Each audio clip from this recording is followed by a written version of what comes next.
আসসালামু আলাইকুম বন্ধু, আপনাদেরকেই বলছি, বিষয়টা ভেবে দেখেন, খেয়াল করেন। গরিবের সন্তানের পেটটা অনেক বড় হয়, বা গরিবের পেটটা বড় হয়, বড় লোকের পেটটা ছোট হয়। এটা প্রকৃত প্রবাদ বাক্য আছে, বা সবাই খেয়াল করেন। কিন্তু কখনো কি ভেবে দেখেছেন গরিবের পেটটা যে অতটা বড় না?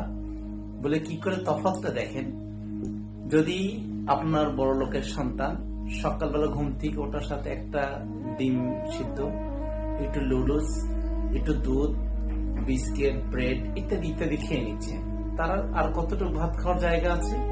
ভাতের টেবিলে গেলে দেখা যাচ্ছে মাছ, মাংস ইত্যাদি ইত্যাদি ভরপুর তার প্লেটে। সে আর ভাত কতটুকু খেতে পারবে? এখন বড় লোক বলবে আমার ছেলে খাইতেই পারে না। আর গরিবের সন্তান হয় সকালে ঘুম থেকে ওঠার পরে কোনো খাবার নেই, 9টা-10টায় লবণ মরিচ ভাত যেটাই হোক, 1 প্লেট ভাত হবে, পেট ভরে ভাত খাবে 1 প্লেট।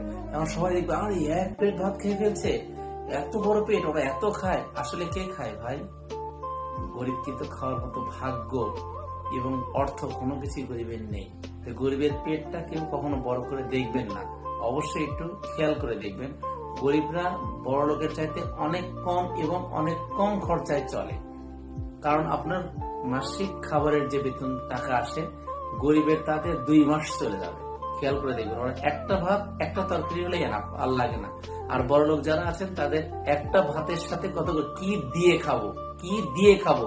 মাছ খাবেন না মাংস খাবেন না ডিম খাবেন না পোলাও খাবেন না কালা ভুনা না কি, নির্বাচন করতে পারেন না। আর গরিব এক মুঠ ভাতই পায় না, লবণ হোক অথবা একটু মরিচ হোক, আলু ভর্তা হোক, সেই ভাতটুকুই তারা পায় না বা হয় না। এই জন্য তারা একবারে ভাত খায় কতটুকু, প্লেট ভরে, একবারের উপরে তো হয় না।